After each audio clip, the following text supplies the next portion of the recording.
On line فن خطابت course class number 49۔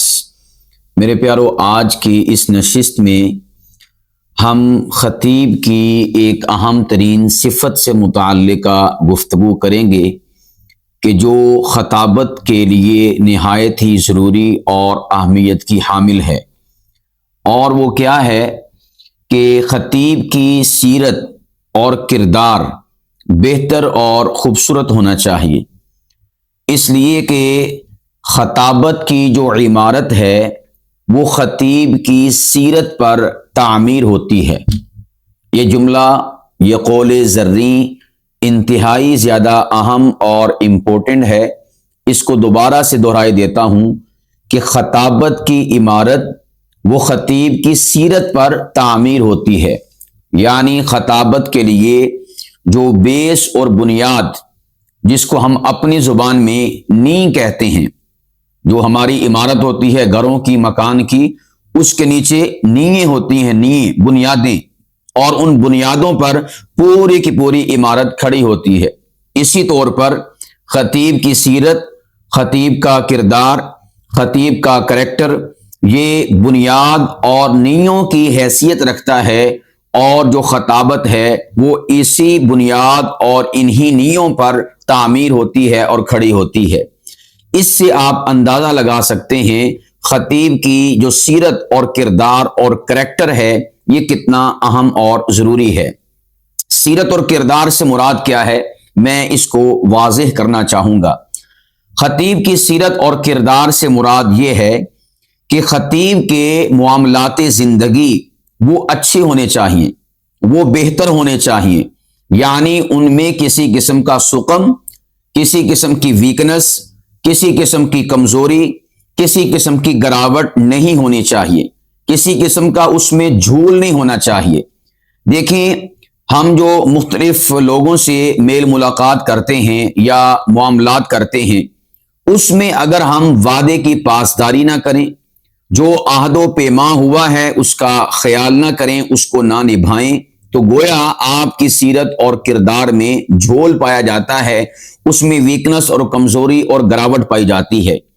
اسی طور پر آپ زبان کے سچے نہ ہوں، جھوٹ بولتے ہوں، غیبت کرتے ہوں، چغلی کرتے ہوں، یا اسی طور پر گالیاں دیتے ہوں، نجی محافل میں، نجی نشستوں میں، یا یاروں دوستوں کے جھرمٹ میں آپ بیہودہ زبان استعمال کرتے ہوں، بیہودہ گوئی کرتے ہوں، تو یہ آپ کی سیرت کو داغدار کرنے والی چیز ہے۔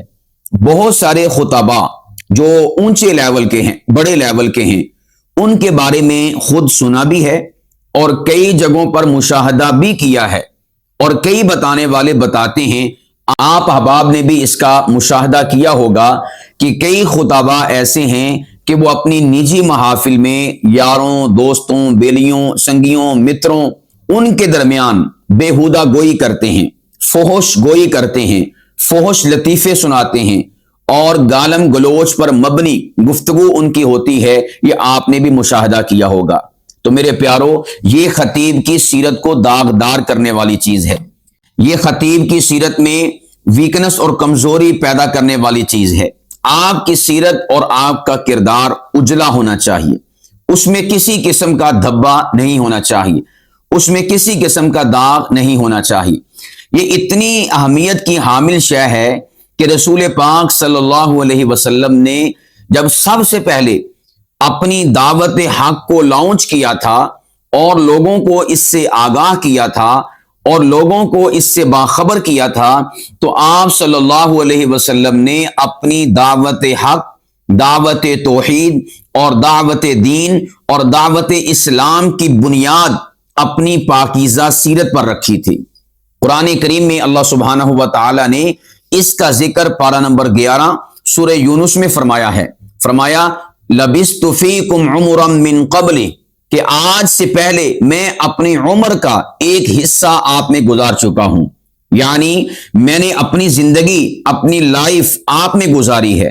میں کوئی باہر سے نہیں آیا کہ آج میں باہر سے آ کر آپ کو کوئی لیکچر دے رہا ہوں، کوئی آپ کے سامنے دعوت پیش کر رہا ہوں، نہیں، بلکہ میں نے 40 سال کا عرصہ آپ میں گزارا ہے، آپ میں رہا سہا ہوں، میں آپ میں رہ کر معاملات زندگی کو استوار کرتا رہا ہوں۔ گویا کہ اس ایک چھوٹے سے جملے میں ایک کائنات پنہاں ہے، ایک دنیا، ایک جہان آباد ہے۔ اس سے کئی عقدے کھلتے ہیں، کئی حقیقتیں آشکارا ہوتی ہیں۔ رسول پاک علیہ الصلوۃ والسلام نے یہ جو فرمایا، لبثت فیکم عمرا من قبلی، کہ میں عمر کا ایک عظیم حصہ، عمر کا ایک طویل حصہ آپ میں گزار چکا ہوں۔ اس سے مطلب اور مقصد اور مراد یہ تھا کہ بتاؤ، اگر آپ نے میری سیرت و کردار میں کسی قسم کا داغ دیکھا ہو، کسی قسم کا عیب دیکھا ہو، کسی قسم کی گراوٹ دیکھی ہو، کسی قسم کی ویکنس اور کمزوری دیکھی ہو، میں نے تجارت کی ہے، میں نے خرید و فروخت کی ہے، میں رشتہ داروں کے پاس آتا جاتا ہوں، اور اسی طور پر میرے ساتھ ملاقات کرنے کے لیے افراد اور لوگ آتے ہیں، کئی معاملات میں مجھے فیصلہ کرنے کی نوبت آئی ہے، میں نے اپنی زندگی کے 40 سال آپ میں گزارے ہیں، کسی نے کسی قسم کی گراوٹ اور کسی قسم کی شقاوت اور کسی قسم کی ویکنس اور کمزوری دیکھی ہو تو ہاتھ کھڑا کر سکتا ہے۔ آپ خود بتائیں اس موقع پر لوگوں کا ری ایکشن کیا تھا، رد عمل کیا تھا؟ لوگوں نے کیا کہا تھا؟ لوگوں نے کہا تھا ہم نے آپ کو صادق بھی پایا اور ہم نے آپ کو امین بھی پایا، امانت دار بھی پایا، زبان کے اعتبار سے سچے اور معاملات زندگی کے اعتبار سے آپ امین تھے۔ یہ جو لفظ امین ہے نا، یہ چھوٹا جملہ نہیں ہے، یہ چھوٹا لفظ نہیں ہے، یہ بہت بڑا لفظ ہے اور بہت بڑی سند اور بہت بڑا ٹائٹل، بہت بڑا اعزاز اور بہت بڑی ڈگری ہے، یعنی یہ جامع معنی لفظ ہے۔ امین سے، امانت سے مراد کیا ہے؟ فقط یہ نہیں کہ ہم نے آپ کے پاس امانتیں رکھوائیں تو آپ نے ان میں خیانت نہیں کی، یہ بھی مراد ہے۔ اس سے مراد یہ بھی ہے آپ میں آنکھ کی خیانت نہیں ہم نے دیکھی، آپ میں ہم نے آنکھ کی خیانت نہیں دیکھی، ہم نے آپ کی سماعت میں آپ کی سماعت کی خیانت نہیں دیکھی، ہم نے آپ کے ہاتھ میں خیانت نہیں دیکھی، یعنی آپ کا سراپا سارا کا سارا امانت و دیانت سے لبریز تھا۔ بلکہ امانت و دیانت کسے کہا جا سکتا ہے؟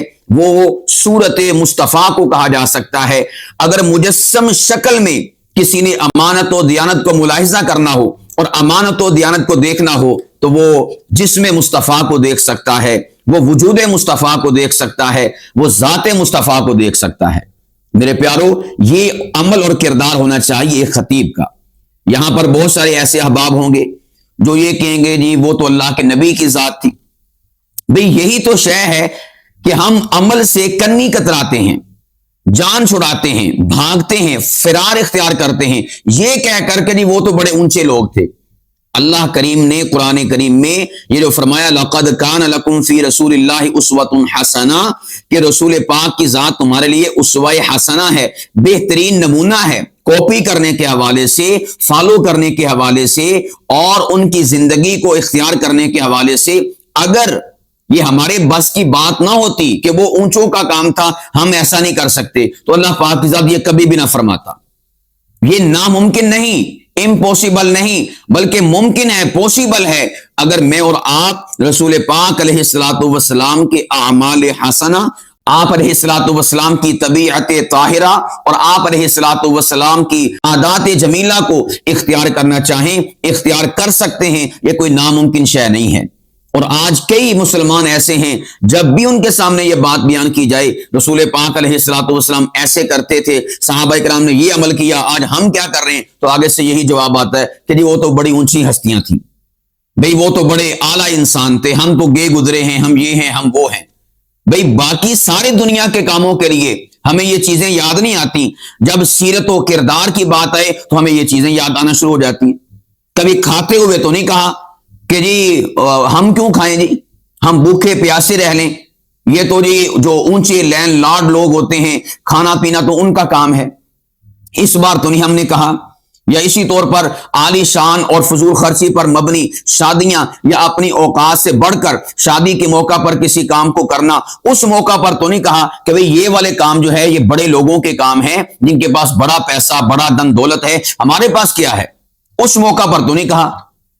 اس موقع تے اسی ود کے وکھون دیاں، کہہ لو بھی اپنی اوقات تو بڑھ کے ایسی کام کر دیں، ہم اپنی حیثیت سے بڑھ کر کام کرتے ہیں، قرضے اٹھاتے ہیں اور نہ جانے کون کون سے جتن کرتے ہیں، اور اس موقع پر اپنے آپ کو بڑا شو کرنے کی کوشش کرتے ہیں، بڑا امیر کبیر بتانے کی کوشش کرتے ہیں، میرے پاس بڑا دن دولت ہے، میں یہ کر سکتا ہوں، میں وہ کر سکتا ہوں، یا اپنا نام محلے میں، ہسٹری میں، تاریخ میں لکھوانے کی کوشش کرتے ہیں کہ فلاں کی شادی ہوئی تھی تو اتنی دیگیں پکی تھی، اتنی گاڑیاں تھی، اتنی بلیک گاڑیاں تھی، پورے کے پورے محلے میں لائن لگی ہوئی تھی گاڑیوں کی۔ اس موقع پر تو نہیں کہتے کہ بھئی یہ والا کام تو قارون کا، فرعون کا، حامان کا اور لینڈ لارڈ لوگوں کا، امیروں کا، کبیروں کا، جن کے پاس پیسہ ہے، دن دولت ہے، کھلی دولت ہے، جو بینکوں کے مالک ہیں، یہ کام ان کا ہے۔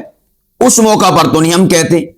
میرے پیارو، یہ ہم عمل سے پہلو تہی کرنے کے لیے یہ سب اپنی زبان سے بولتے ہیں کہ وہ اللہ کے نبی تھے، صحابہ تھے، اہل بیت تھے، وہ اونچی ہستیاں تھیں، وہ ان کی تو کیا ہی شان ہے، میں کچھ نہیں کر سکتا، ہم تو بھئی گناہگار ہیں۔ تو بھئی دوسرے معاملات میں بھی پھر یہ کہہ لیا کرو، دوسرے معاملات میں بھی یہی رویہ اختیار کیا کرو۔ بات دراصل یہ ہے کہ ہمارا یہ کہنا، ہمارا یہ قول کسی بھی حقیقت پر مبنی، کسی بھی دلیل پر مبنی چیز پر نہیں ہے، بلکہ یہ فقط پہلو تہی ہے عمل سے، اور اپنے نفس کی غلامی اور شیطان کی غلامی ہے۔ اس سے زیادہ اس قول، اس بات کی کوئی حقیقت نہیں ہے۔ میرے پیارو، خدا کے لیے خواب غفلت سے بیدار ہو جاؤ، جاگو، اور مت کہا کرو کہ وہ اونچی ہستیاں تھیں یا ان کی شان کے لائق تھا، ہم کچھ نہیں کر سکتے۔ اللہ پاک کی ذات نے آپ کو کچھ کرنے کے لیے دنیا میں بھیجا ہے۔ نفس کے وجود پر پاؤں رکھ، نفس کے وجود پر قدم رکھ، شیطان کو پسے پشت ڈال، اور اپنی سیرت و کردار کو بہتر کرنے کی کوشش کر۔ یہ ہمارا وتیرہ ہونا چاہیے۔ اپنے معاملات کو اچھا کریں، اپنی بول چال کو اچھا کریں، اپنی زبان کو اچھا کریں، اپنے رویوں کو بہتر بنائیں، اور اسی طور پر اپنی نشست و برخاست کو بہتر بنائیں، اپنی خلوت و جلوت کو بہتر بنائیں، اور اسی طور پر اگر کسی سے وعدہ کریں، وعدے کی پاسداری کریں، کسی سے کوئی عہد و پیمان کریں، اس کی پاسداری کریں، اور کسی کا آپ کے پاس کوئی امانت ہو، اس امانت کی پاسداری کریں، کسی کے ساتھ زبان کریں، اس زبان کو آپ پورا کریں، یعنی آپ نے بات کی، کمٹمنٹ کی کسی بھی حوالے سے، آپ اس کمٹمنٹ کو پورا کریں۔ یہ ایک عام مسلمان کا بھی وتیرہ ہے، اور خطیب کا زیادہ اس پر حق بنتا ہے۔ اسی طرح موبائل چلانے میں احتیاط، خطیب کی میں چونکہ بات کر رہا ہوں اس وقت خصوصاً، اس لیے موبائل چلانے میں احتیاط، مسجد میں آ کے موبائل چلانا، اس سے احتراز کرنا چاہیے، لوگوں کے سامنے موبائل چلانا، اس سے احتراز کرنا چاہیے، اور اسی طور پر جو لوگوں کے ساتھ معاملات زندگی ہیں، لین دین ہے، ادھار ہے، قرض ہے، اس کو چکانا، اس کو بر وقت ادا کرنا، اس کا اہتمام ہونا چاہیے۔ اور اسی طرح کسی شے کو ضائع کرنا، کسی شے کو حقیر سمجھنا، یا کسی محلے والے فرد کی بختوئی کرنا، اس کی غیبت کرنا، اس کو کسی کے سامنے حقیر بتانا، ان ساری کی ساری چیزوں سے اوائڈ کرنا چاہیے۔ اسی طرح زبان درازی سے احتراز، غیبت سے، چغلی سے، اور فحش گوئی سے اجتناب، گالی سے اجتناب، یہ ایک خطیب کی سیرت کا لازمی حصہ ہے۔ اس کی سیرت کی بہتری کے لیے یہ چیزیں لازم و ملزوم ہیں۔ میں اور آپ اپنی زبان پر گالی کیوں لاتے ہیں؟ میں اور آپ اپنی زبان پر بےہودہ گوئی کیوں لے کر آتے ہیں؟ اور فحش گوئی ہم کیوں اختیار کرتے ہیں؟ اپنی زبان کو صاف ستھرا کیوں نہیں رکھتے؟ اسی طور پر بعض ایسے بھی ہیں جو ہوٹلوں پر بیٹھے رہتے ہیں، وہاں پر فلمیں دیکھتے ہیں، ڈرامے دیکھتے ہیں۔ اسی طور پر بعض ایسے بھی ہیں کہ جن کی سنگتیں، رفاقتیں، یاریاں، دوستیاں یہ اچھی نہیں ہیں، وہ بےہودہ قسم کے لوگوں میں وقت گزارتے ہیں۔ میرے پیارو، رسول پاک علیہ الصلوۃ والسلام کی سیرت طیبہ کو فالو کرو۔ اچھا، بعض ایسے بھی ہیں وہ کہتے ہیں کہ جی اگر ہم ان لوگوں میں اٹھیں بیٹھیں گے نہیں تو ان کو تبلیغ کیسے کریں گے؟ سچی بات تو یہ ہے کہ ہم نے ان کو کیا تبلیغ کرنی، ہم ان کی تبلیغ کے رنگ میں رنگے جاتے ہیں، یعنی جو ان کی ایکٹیویٹیز ہیں اور ان کے معاملات زندگی ہیں اور ان کی عیاشی ہے، ہم اس کے رنگ میں رنگ جاتے ہیں، اپنے رنگ میں یا اپنی تبلیغ میں اسے رنگنے کی کوشش نہیں کرتے۔ تو میرے پیارو، یہ کوئی عذر نہیں ہے، یہ کوئی جواز نہیں ہے کہ آپ کہیں کہ بھئی ہم نے ان کو تبلیغ کرنی ہوتی ہے، ان کو سمجھانا ہوتا ہے، اس لیے ان کے ساتھ کوئی غول گپاڑا بھی کرنا پڑ جاتا ہے، کوئی ان کے ساتھ ہوٹنگ بھی کرنی پڑ جاتی ہے، ان کے ساتھ بازار بھی جانا پڑ جاتا ہے، ان کے ساتھ ہلا گلا بھی کرنا پڑ جاتا ہے، ان کی محفلوں میں بھی جانا آنا پڑ جاتا ہے، اور اسی طرح ان کی بیٹھکوں میں بیٹھنا پڑ جاتا ہے۔ میرے پیارو، آپ کا سٹیٹس، آپ کا منصب، آپ کا عہدہ یہ اس بات کا متقاضی نہیں ہے۔ آپ کو اپنی سیرت و کردار کو بے داغ رکھنا ہوگا، بے عیب رکھنا ہوگا۔ اور یہاں پر میں اس بات کی تلقین کر کے آپ احباب کو ایک اور گوشے کی طرف متوجہ کرنا چاہتا ہوں۔ بعض لوگ ایسے ہوتے ہیں، یعنی علماء،